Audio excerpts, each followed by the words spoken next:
Good morning, good afternoon, good evening, good night, wherever you are. It's Abs of October Red, and we are back once again for news and reviews.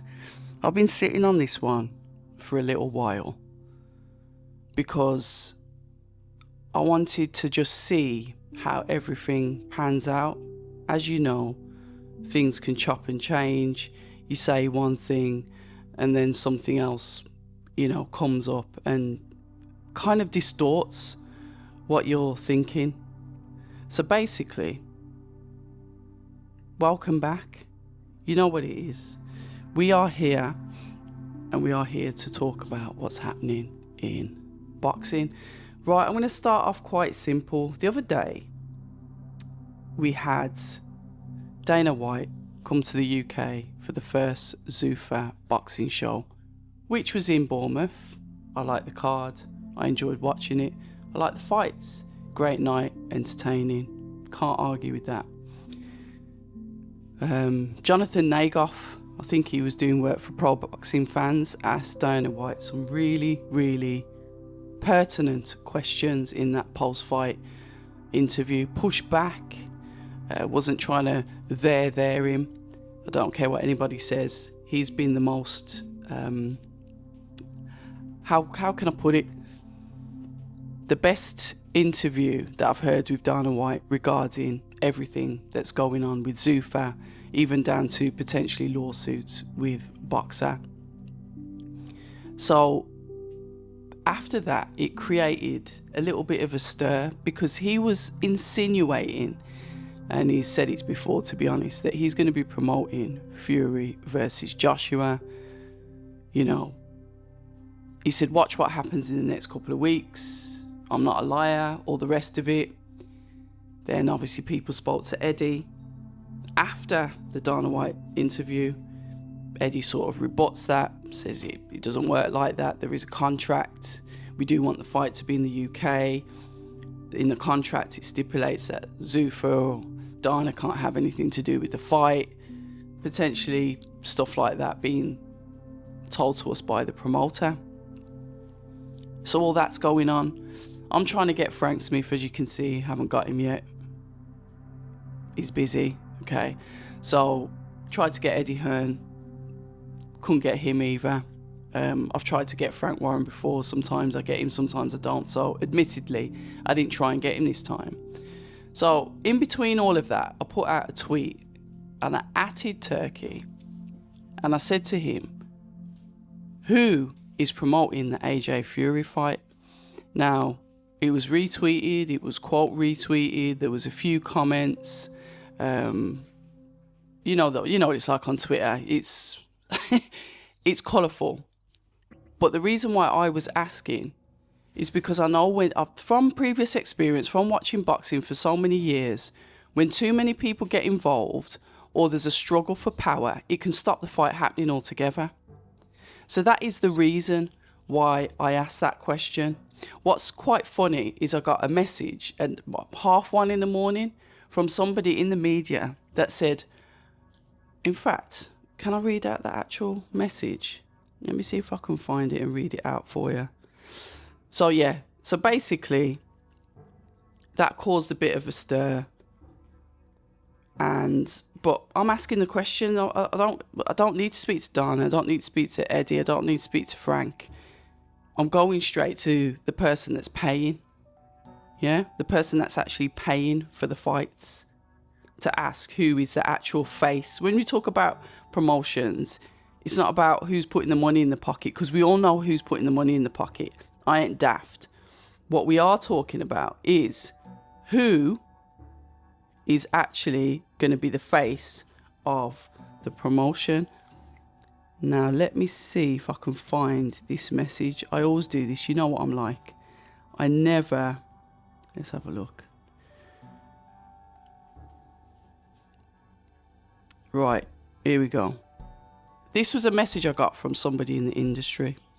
Funny you're asking Turki on social media. It's all pretty obvious. They haven't decided a venue yet. So that was sent to me about 1:30 in the morning. Strange message, because I wasn't talking about a venue. I was asking who's going to be promoting this fight, because like I said, if there's a power struggle, it can risk the fight actually happening. Strange message, out of the blue.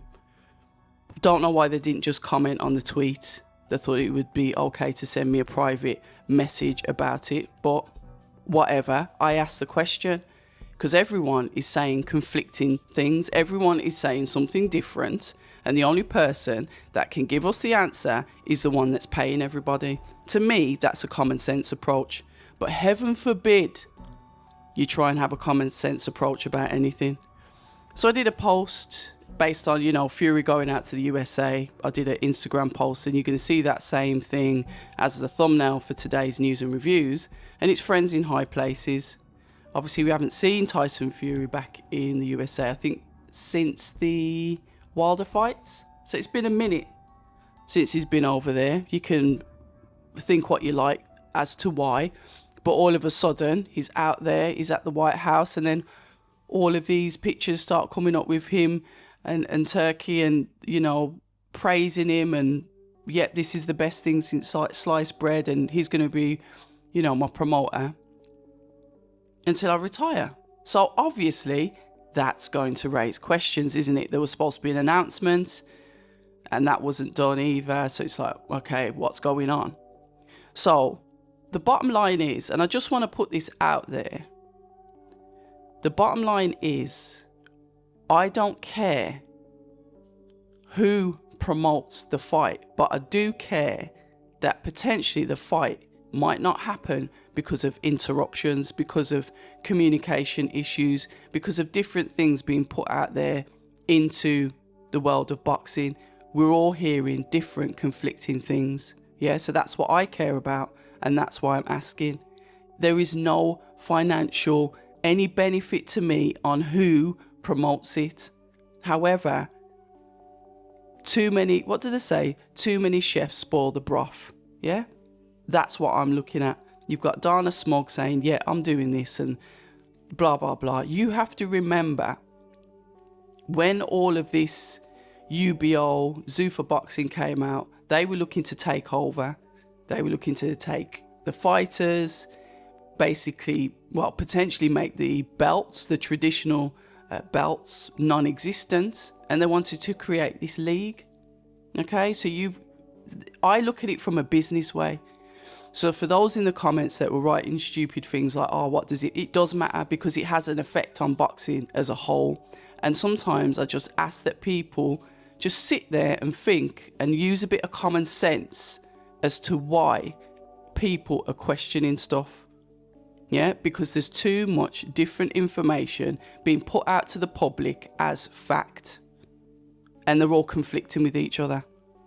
So what is going to go on? Because at the moment, I'm like not even convinced the show gets on the road with this. And I'm talking about Fury versus AJ. We've been here before, so I am slightly skeptical whether this fight happens, because we've seen it all before. You can point the fingers at whoever you want as to why this is not happening. But it seems like, from what we've seen, that potentially it's the fighters that can mess this up. So, who's he fighting for? Does that matter? Potentially, it can do. Because, and like I said, after years away from the United States, Fury pops up at the White House alongside Donald Trump and UFC President Dana White, also of Zuffa Boxing, during the UFC Freedom 250 celebrations. There was loads of pictures, like I've just said, and obviously, because of what's been going on, particularly with Eddie and Dana, it looks like, well, what is happening here? Frank Warren at that time was particularly quiet, but like I said, it creates speculation. However you want to look at it, however you want to see it, you're going to be thinking, what on earth is going on here? Is it PR? You know, why was he invited there? Loads of fighters were there. Some of the people weren't his fighters, maybe, but he's a key figure in boxing, is it? Especially as we've got this big fight coming up. So it was like, okay, so is Tyson Fury going to go to Zuffa? Is that what's going to happen? And it intensified when he posted he teased that major announcement, didn't he? And then posted about, obviously, Turki as his promoter until he retires. So obviously we're going to ask questions, like the basic ones. Has he left Frank Warren? Is Dana White actually telling the truth, and he's actually going to be the promoter of Fury versus Joshua? Whose name on the poster? Yeah? Is that going to create problems? And really, we know who controls it. It's the one that puts the money in, which is Seller and His Excellency. So we know that. So Frank Warren pops up on TalkSport, and albeit Jim was asking some good questions, as somebody that is in the industry, if you go at Frank Warren like that, he's going to close down. There's a way of asking people things, because if you listen to the Kugan Cassius interview on IFL, which I listened to, Kugan was more or less asking the same things, but it was the manner in which he asked them got more out of Frank Warren. There was no kind of brick wall. There was no wall up. So if you want to watch the more informative one, I'd say that you should go and watch the IFL one, because Kugan more or less asked the same things, but he just asked them in a different manner, and we get better answers. And he explained it, because we were like, what's going on? So basically Frank dismissed any suggestion that there was some great mystery. He's blatantly said there are things that I cannot answer, and anything about the contractual stuff is confidential. I'm not going to speak about that. And you will notice with Frank Warren, he doesn't say anything.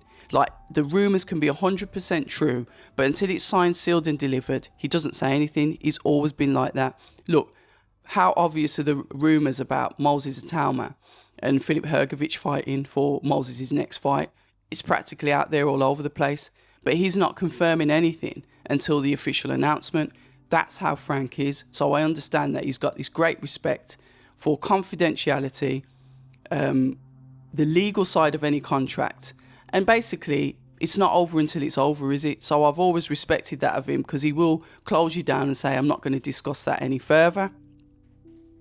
But what was interesting, was him laying out the facts that have been in front of us, in front of our eyes all this time. And maybe because we've seen, obviously, Frank Warren at the press conferences, at the fights, etc., we've dismissed it. But the blatant facts are, and it's what he said, Fury's recent fights have all been with Riyadh Season, Ring Magazine, with Queensberry still acting as like an associated promoter, if one for a better word, in much the same way, obviously, Matchroom, Eddie Hearn, was involved when Joshua also fights on Saudi back cards. Yeah, so it's there. It's it's in front of our faces. He said that Fury's not contracted to DAZN like Anthony Joshua is, so he can obviously move around and have that flexibility. So him fighting on Netflix isn't a problem, because he's not tied in like Anthony Joshua, where he has to probably have a serious conversation. And we do know that this fight is taking part on Netflix. So he's told us, or he's reiterated, or he's reinforced everything that we've seen with our own eyes, but maybe, I don't know, just didn't accept it for what it is, because we've always seen the original promoters there. Obviously, he went back and confirmed that Tyson Fury signed for the Anthony Joshua fight back in January. And barring any man losing beforehand, the fight will still happen. That's why these warm-ups are tricky. You've got to be careful with these warm-ups, because it could potentially be banana skins. He hasn't said anything about Tyson Fury's warm-up. So there's potentially conversations in place, or there's some conflict going around or going on in the background, which I can't speculate on. Until we've got any facts, it is what it is. Tyson said he's going to have a warm-up fight. It needs to be before potentially November, when they're scheduled to fight. So we'll see what happens. It's all about camps. It's all about timings, choosing the right opponent, somebody that's potentially a blowover. We get a couple of rounds in and get the knockouts. You've got to be really careful about this, because sometimes those cherry picks can go wrong. So, when asked about, obviously, Tyson's contract contains some of the, this about this fight happening in the UK that Eddie Hearn has publicly spoken about. Frank just says, I'm not discussing the details, it's confidential. Eddie, in his previous interviews, had stated that Anthony Joshua's side of the contract stipulates that the fight must take place in the UK unless both parties agree otherwise. So there's always that caveat that the fighters can say, you know what, bigger money, more gate, whatever, let's go and fight in the US. We've seen what the fights on Netflix did for Anthony Joshua's career, not in the UK because we all know him, but obviously the projection that he had in the US, yeah, you can credit Jake Paul for that as well, but whatever, it worked. A lot of people, a lot of casuals in America turned their heads to boxing because of Anthony Joshua was on Netflix, because everyone's got Netflix, haven't they? Let's face it. Well, I have, and I know a lot of people have in the US because he went viral. So obviously when Coogan asked Frank about that, he replied, if there's any amendments to be made, they'll be discussed in a business-like manner behind closed doors. And that is why, like I said, I respect Frank Warren, how he conducts his business, because everything is, it could be, and you can guess and you can do this, but he's not confirming anything until it's done. He said, business-like manner behind closed doors, and I can't wrong that, not on TalkSport. That was his words. Look, everyone's arguing over promoters, venues, announcements. The reality is that, boxing's power structure appears to be changing. I don't give a toss what anyone says. If you can't see there's a disruption, you're blind. Anyone that's saying it's happy days and everyone's, holding hands and loves each other, that ain't happening. There's clearly a change, and the change is due to money. Now, if you think you're with a promoter, and I'm digressing here, but I always do that anyway. As a fighter, there's this mention about being overpaid. I think, Eddie Hearn's mentioned it a few times. Fighters being overpaid, their value, etc., etc. All of the ring fighters that he's had on the Saudi cards, etc., they've all been paid more. So the overpayment isn't just coming from Zuffa Boxing. It's been done via the ring when they've had their cards as well. So overpaying becomes a problem when you're not involved, because you can lose your assets. You can lose your products, and that's when it becomes a problem. The UFC was a great model until it became a problem. Yeah? Because everything is great until it's competition, or everything is great until it's taking money out of your pocket. I must have put up on X that, Johnny Fisher saying he's a free agent, and somebody put, he's not Anthony Joshua, what's the big deal? The big deal is he sells a lot of tickets. It's not about comparing him to Anthony Joshua. He's an asset for Matchroom because he's a great ticket seller. He sells fights. Whatever you say about his skill or lack of skill or whatever boxing expertise you want to put on it, he makes the business money. I've spoke to Frank Smith several times, and he says not a lot of the fighters will make the company money. You are investing into potentially something that's not going to give you any return. So when Johnny Fisher talks about being a free agent, yeah, I'd say it's a little bit of an issue, albeit Matchroom have got matching rights, and potentially he's negotiating with them as well. He hasn't indicated that he's left Matchroom. He's just contractually he's a free agent. Okay, so to summarize then, Dana and TKO, they're not just talking about entering boxing now. They've entered. They're taking fighters from promoters or fighters that are not under contract.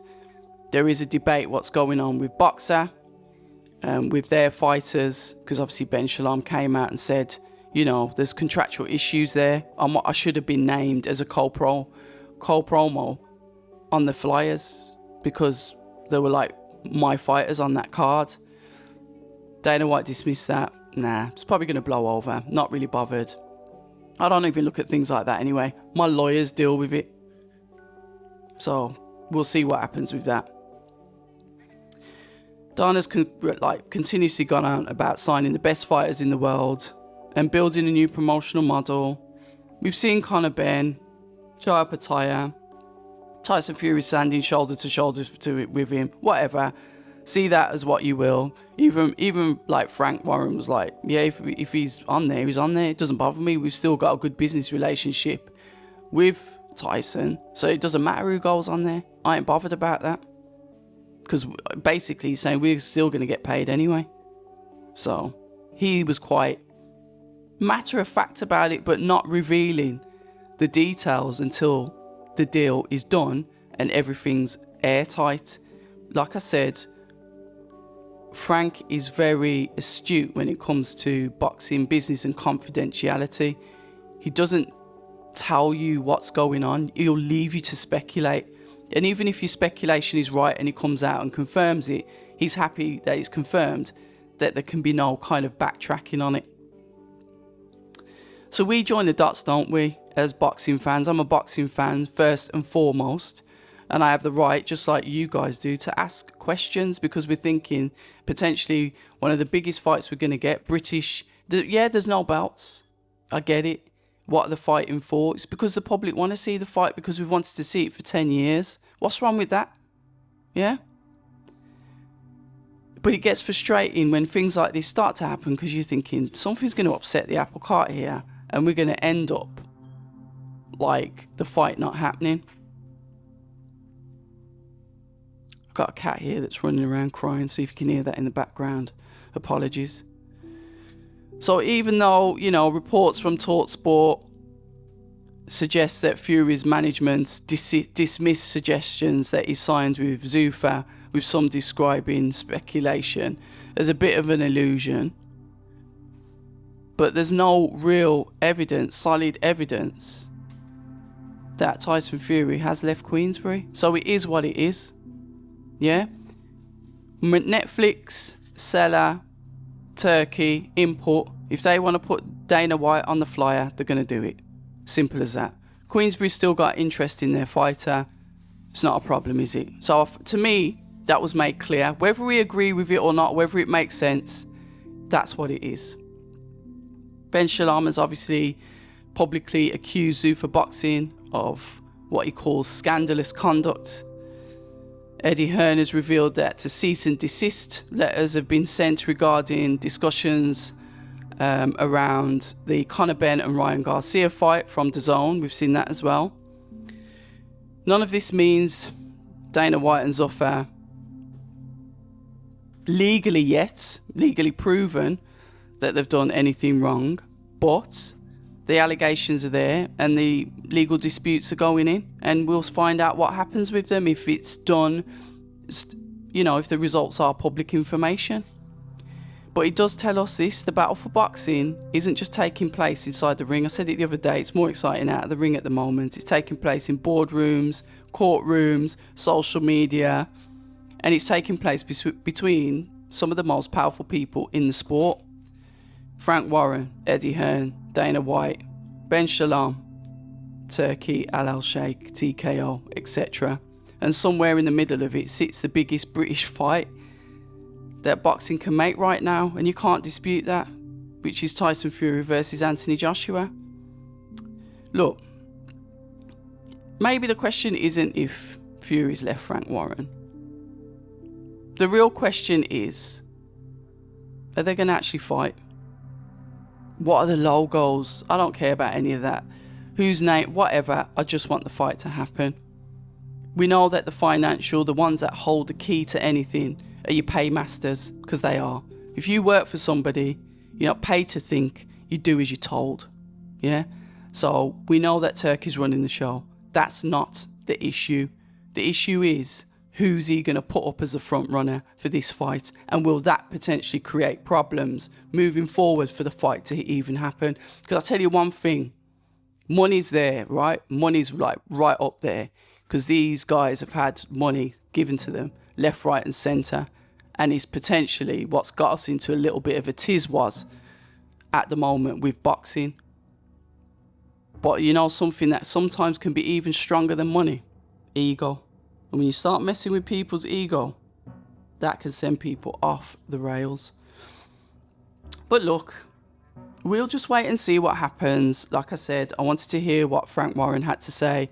So credit to Kugan Cassius, because like I said, I felt like the most was got out of him in that conversation. So let me know what you think anyway. Apologies for the slow rate of content. Like I said, I've just been taking things in, trying to schedule things behind closed doors. And look, I'll always be honest with you, sometimes it's not successful. Sometimes I can't get people to come on the channel for whatever reason that is, but that doesn't stop me from trying. But with this, I just wanted to check the landscape. Let me know what you think anyway. We'll see what happens on the weekend, how my internet is if I do a watch along for the Southampton fight. If anything, just to catch up with the subscribers, because I feel like I haven't done it for ages. But we'll see how it goes on Saturday. So you know what we say at October Red, stay ready.